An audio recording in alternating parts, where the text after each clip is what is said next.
beds might actually be the reason you can't fall asleep? So, how did Native Americans drift off in minutes without one? Most Native Americans never had a bed frame, box spring, or memory foam mattress. They slept directly on the ground. Crazy? Not really. Their sleeping systems were actually genius. The earth became their foundation. But here's what's wild. They didn't just plop down anywhere and call it good. These folks turned ground sleeping into an art form that would make modern sleep experts jealous. Every tribe had their own secret recipe for comfort. The Lakota preferred thick buffalo hides layered just so. The Cherokee went for woven grass mats that felt like natural carpeting. Apache tribes used deerskin arrangements that could be rolled up and moved in minutes. No two groups did it exactly the same way, but they all figured out how to make hard ground feel like a decent night's rest. Then there's the group sleeping thing. Before you get weird ideas, this was pure survival genius. Multiple bodies meant shared warmth during brutal winters. Families would arrange themselves strategically. Adults on the outside, kids in the middle, where it stayed toastiest. Body heat became a renewable resource that nobody wasted. And the weird part is how often they moved their sleeping spots. Modern people spend thousands on mattresses that stay in one room for years. Native Americans shifted their sleep locations constantly. Flood risk, move uphill, better sun exposure, relocate, enemies nearby, time to find a new spot. Their bedroom was wherever made the most sense that night. This wasn't just about being nomadic either. Even settled tribes would adjust sleeping arrangements based on seasons, weather patterns, or just because the ground got too lumpy after a few weeks of use.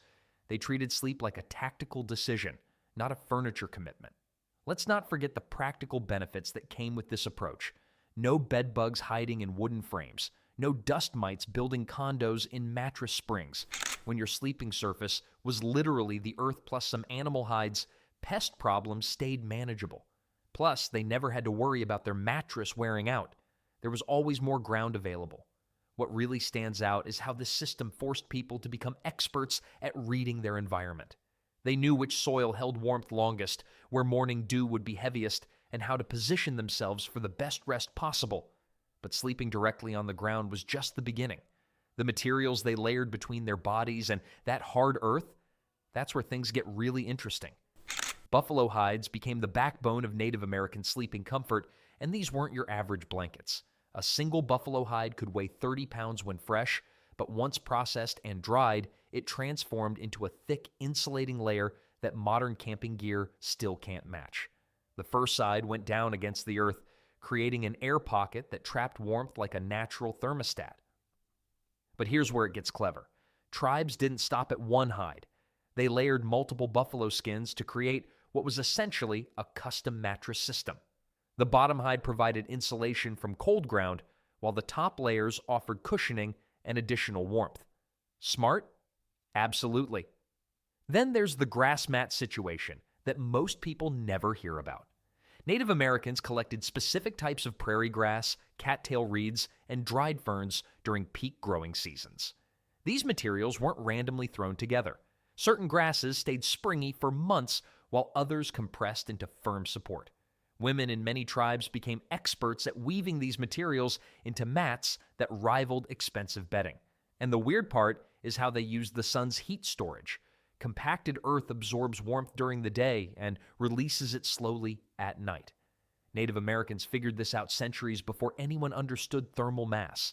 They'd choose sleeping spots where the ground caught maximum sunlight, then lay their hides over soil that stayed warm for hours after sunset. Well, what about really cold nights when ground heat wasn't enough? That's where raised log platforms came in. These simple wooden frames lifted sleepers 6 to 12 inches off the ground, preventing body heat from draining into frozen earth. Some tribes added heated stones underneath these platforms, creating a radiant heating system that worked all night long. Let's not forget the seasonal variations either. Spring brought fresh moss that could be stuffed between hide layers for extra cushioning. Summer called for thinner grass mats that allowed better airflow. Fall meant collecting the fluffiest cattail down for insulation, while winter demanded the thickest buffalo robes available. The engineering behind these natural mattresses was actually pretty sophisticated. Tribes understood air circulation, moisture control, and heat retention in ways that took Europeans centuries to figure out. A properly layered buffalo hide bed could keep someone comfortable in temperatures that would freeze modern campers solid. But creating the perfect sleeping surface was only half the battle. The real genius came in how they layered everything together to trap body heat and block out the brutal cold that could kill you overnight. When temperatures dropped below freezing, Native Americans didn't just throw on an extra blanket and hope for the best. They had layering down to a science that would make modern outdoor gear companies jealous. Buffalo hide became the MVP of winter sleeping. But here's where it gets clever. They didn't just toss it on top like we might with a comforter. The fur side went down against their bodies, creating an insulation pocket that trapped warm air right where they needed it most. Think about that for a second. While Europeans were shivering under thin wool blankets, Native Americans had figured out personal heating systems using what nature provided. The layering wasn't random either. First came the softest deer or rabbit skins directly against the skin.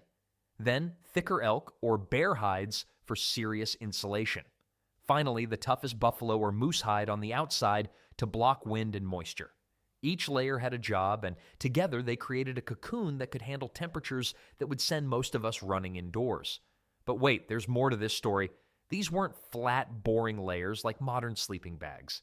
Native Americans shaped their bedding to cradle the body's natural curves. They'd bunch up sections to support the lower back, create little hollows for shoulders, and even fashion raised areas for the head and neck. Comfort wasn't sacrificed for warmth. They figured out how to have both. The really smart part? Multiple people often shared these layered setups. Body heat from 2 or 3 sleepers could turn a survival situation into something almost cozy. Parents would sandwich children between them, creating human furnaces that kept everyone warm through brutal winter nights. And the weird part is how they managed moisture. Leather and fur naturally wick away sweat while still holding in heat. Modern synthetic materials try to copy this, but they're still playing catch-up to techniques developed centuries ago. Then there's the seasonal adjustment game these people mastered. Summer called for lighter rabbit skins and strategic ventilation gaps. Winter meant the full buffalo treatment with 0 air leaks. Spring and fall got custom combinations based on exactly what the weather was doing that week. The layering strategies were so effective that many Native Americans actually slept warmer than wealthy Europeans with their fancy imported blankets and heated stone buildings. Makes you wonder what else they figured out that we're still trying to master.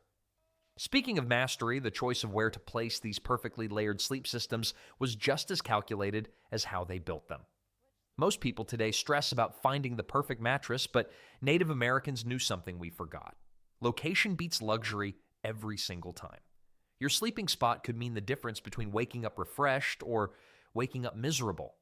And the weird part is, they had this figured out without a single Yelp review. Teepee placement wasn't random. Tribes positioned these shelters to catch the first rays of morning sun, which naturally warmed the interior and helped everyone wake up gradually. Smart, right? They also looked for spots with natural drainage so rainwater wouldn't pool underneath their sleeping area. Nobody wants to wake up in a puddle. Ground preparation took serious effort. Every rock, stick, and sharp object got cleared away before anyone even thought about lying down. This wasn't just about comfort, it was about preventing injuries during sleep. One jagged stone could ruin your entire night and leave you limping the next day. Then there's the shelter design itself. Teepees used specially treated buffalo hides that could handle fierce winds and driving rain without letting moisture seep inside. The conical shape actually deflected wind instead of fighting it, making these structures incredibly stable even during storms. But here's where it gets really clever. The interior layout maximized warmth while minimizing drafts. Sleeping areas were positioned away from the entrance, and the fire pit location created a natural circulation system that kept fresh air flowing without creating cold spots. Modern architects still study these ventilation principles. Humidity control happened naturally through the hide walls, which were porous enough to let excess moisture escape but tight enough to keep rain out. This prevented that clammy feeling you get in poorly ventilated spaces, plus it reduced the chance of mold or mildew forming on bedding materials. Different tribes adapted these concepts to their specific environments. Desert groups positioned shelters to catch cooling breezes during hot nights. Mountain tribes looked for natural windbreaks like rock formations or dense tree groves. Coastal peoples chose elevated spots that stayed dry during high tides. The attention to detail was incredible. They'd test the ground temperature with their hands, check wind patterns at different times of day, and even consider how the moon's position might affect their sleep. Makes our habit of scrolling phones in bed look pretty primitive by comparison. Location strategy extended beyond just one night, too. Mobile tribes could break down and relocate their entire sleeping setup within hours, always chasing the most comfortable and safe spots available. Speaking of comfort, the sleeping environment was only half the battle. What they wore to bed played an equally important role in staying warm and getting quality rest. Ever wonder how Native Americans stayed warm without those bulky winter coats we pile on today? They had it figured out centuries before anyone thought about down jackets or thermal underwear. Their clothing wasn't just about covering up, it was engineered for survival. These weren't fashion statements, they were walking heating systems that could mean the difference between life and death during brutal winters. The secret was in the layering technique that would make modern outdoor enthusiasts jealous. Europeans were still figuring out how to not freeze to death, while Native Americans had perfected a system that kept them comfortable in temperatures that would send most of us running indoors. Closest to the skin, they wore incredibly soft animal hides that felt like luxury bedding. Deer hide processed with special techniques became as smooth as silk. This base layer trapped body heat while letting moisture escape. Basically, the same principle behind today's expensive athletic wear, except it actually worked better. Then came the genius part. Multiple layers built up warmth gradually, with each piece serving a specific purpose. Rabbit fur vests provided insulation without bulk. Buffalo hide outer layers blocked wind that could steal body heat in seconds. The whole system weighed less than a modern winter coat, but performed twice as well. But here's where it gets really smart. They adjusted everything based on what they'd be doing. Sleeping required different clothing than hunting or traveling. Night garments were specifically designed to work with their bedding systems, creating a complete thermal environment that modern sleeping bags still can't match. Different tribes developed clothing styles perfectly suited to their specific climates. Arctic groups layered thin, flexible materials that trapped massive amounts of air for insulation. Desert tribes used loose, breathable fabrics that cooled the body while protecting from sun and sand. Mountain peoples created wind-resistant outer shells that could handle sudden weather changes. What's fascinating is how they handled seasonal transitions. Instead of having separate wardrobes, they used modular clothing systems where pieces could be added or removed as temperatures changed. One outfit could work for fall, winter, and spring with simple adjustments. The materials themselves were incredible. Specially treated hides stayed flexible in freezing temperatures when European leather turned stiff as boards. Fur remained fluffy and insulating even when wet. Everything was designed to work together as one coordinated system. And the weird part is, they slept better than most people do today with all our modern technology. Speaking of better sleep, their clothing was just one piece of a much bigger puzzle that included some seriously clever natural tools most people have never heard of. When you're living outdoors without a pharmacy down the street, you get pretty creative with sleep aids. Native Americans had their own natural toolkit that would make modern wellness gurus jealous. Valerian root was the original Ambien. This stuff grew wild across most of North America, and tribes knew exactly when to harvest it for maximum sleepy time power. They'd brew it into teas or chew small pieces before bed. Wild lettuce worked similarly, not the crispy salad kind, but a bitter cousin that contained natural compounds similar to mild opioids. The Lakota called it sleep food for good reason. But herbs weren't just about drinking weird teas. Aromatic plants turned sleep spaces into ancient aromatherapy sessions. Sage bundles burned slowly near sleeping areas, releasing calming scents that naturally lowered heart rates. Cedar boughs scattered around bedding areas did double duty. They smelled amazing and kept bugs away. Sweetgrass braids hung from teepee poles created that perfect spa day atmosphere without the ridiculous price tag. Then there's the headrest situation, which gets fascinating fast. Smooth river stones warmed by fire became natural pillows that held heat for hours. Some tribes carved wooden blocks or used bundles of bark wrapped in soft hide. The Pueblo people made clay headrests that stayed cool in summer heat. These weren't just random rocks. They were carefully selected and shaped to support the neck properly. Temperature control was another game entirely. On scorching summer nights, dampened buffalo hides provided instant air conditioning. The evaporation cooled the skin while the hide stayed soft and comfortable. Winter brought the opposite problem, so heated stones wrapped in leather created portable heating pads that lasted until morning. Comfort customization reached impressive levels with stuffing materials.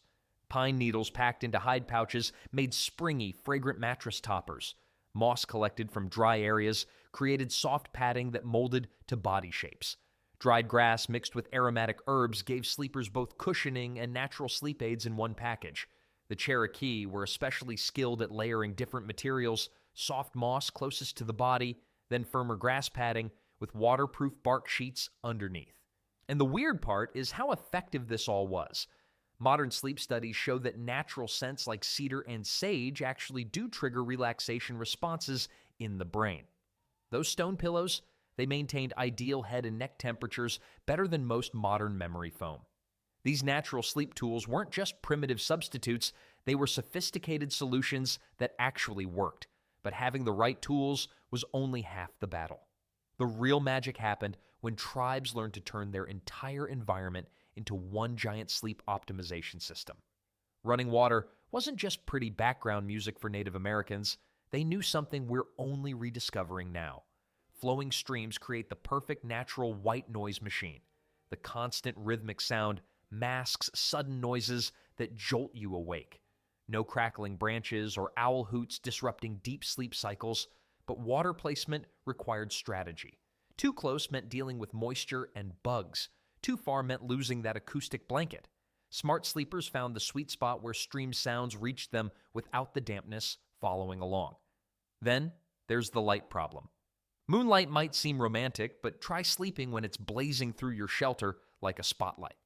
Native Americans turned animal hides into blackout curtains long before hotels invented the concept.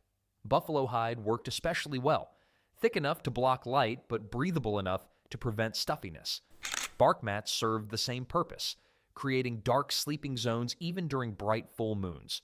Summer sun presented different challenges. Dawn could turn shelters into ovens before anyone wanted to wake up. Positioned hides and woven mats created shade pockets, extending comfortable sleep well past sunrise. Makes sense, right? The real genius showed up with their smoke strategies. Low, smoldering fires produced just enough smoke to create a drowsy atmosphere without choking anyone. These weren't roaring campfires, more like incense burners that happened to use wood instead of fancy oils. The gentle smoke triggered relaxation responses while keeping mosquitoes and other sleep destroyers at bay.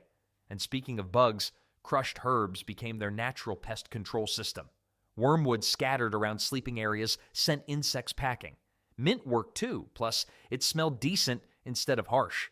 Pennyroyal was another favorite, though you had to know what you were doing since too much could cause problems. Seasonal adjustments separated the sleep experts from amateurs. Winter meant using snow as extra insulation around shelter walls. Sounds crazy until you remember snow traps air, creating natural thermal barriers. Summer called for opposite tactics, finding breezy spots where air movement prevented overheating and carried away moisture. The weird part is how they managed humidity without modern ventilation. Strategic gaps in shelter walls created airflow patterns that prevented condensation buildup. Fresh air circulated while maintaining warmth, engineering that took serious observation skills to perfect. These environmental tricks worked because they understood something we've forgotten. Your surroundings don't just affect comfort, they actively shape sleep quality. Every sound, light source, and air current either helps or hurts rest. But even with perfect environmental control, timing still mattered most. Their daily schedules worked with natural rhythms in ways that might surprise you. Native Americans didn't mess around with complicated sleep schedules. When the sun went down, they went down too. No Netflix to binge, no late night scrolling through social media. Just pure, natural rhythm that actually worked. Most tribes hit the hay within an hour or two of sunset. Makes sense, right? Without electric lights blazing everywhere, their bodies naturally produced melatonin earlier. Their internal clock stayed perfectly synced with nature's schedule, something most of us completely destroyed the moment we invented the light bulb. Here's where it gets interesting, though. They didn't just crash and sleep for 8 straight hours like we try to do. Many tribes practiced what we now call segmented sleep. They'd sleep for a few hours, wake up naturally in the middle of the night, maybe tend the fire or chat quietly, then drift back to sleep until dawn. Turns out this wasn't weird at all. It was totally normal before artificial lighting messed everything up. But the real game changer was their ritual preparation. Sweat lodges weren't just spiritual ceremonies, they were like ancient sleep clinics. The intense heat followed by cooling down triggered the same physiological responses that help us fall into deep sleep. Plus, the ceremonial aspects cleared mental stress that keeps modern people tossing and turning for hours. Community gatherings and powwows also played a huge role in sleep quality. Dancing, singing, and social connection released endorphins and reduced anxiety. After hours of rhythmic movement and communal bonding, people naturally fell into restorative sleep cycles. Now for the surprising stats that'll make you question your expensive mattress. Studies of indigenous communities still using traditional sleeping methods show dramatically lower rates of chronic back pain compared to bed sleeping populations. We're talking about differences of 60-70% less back problems. Sleep disorders like insomnia and sleep apnea, virtually non-existent in groups following ancestral sleep patterns. Their natural sleeping positions and breathing weren't restricted by soft mattresses that can actually misalign the spine. The most shocking finding involves sleep efficiency. While modern Americans spend 7 to 9 hours in bed, but only sleep deeply for about 4 to 5 hours, traditional sleepers achieve deeper, more restorative sleep in shorter time frames. Their bodies knew how to sleep properly because nothing interfered with natural processes. Even today, remote indigenous communities maintaining traditional practices report better sleep satisfaction than urban populations with access to the best sleep technology money can buy. Maybe sleeping on the ground with animal hides wasn't primitive after all. Maybe we're the ones who got it backwards by overthinking something our ancestors had perfectly figured out.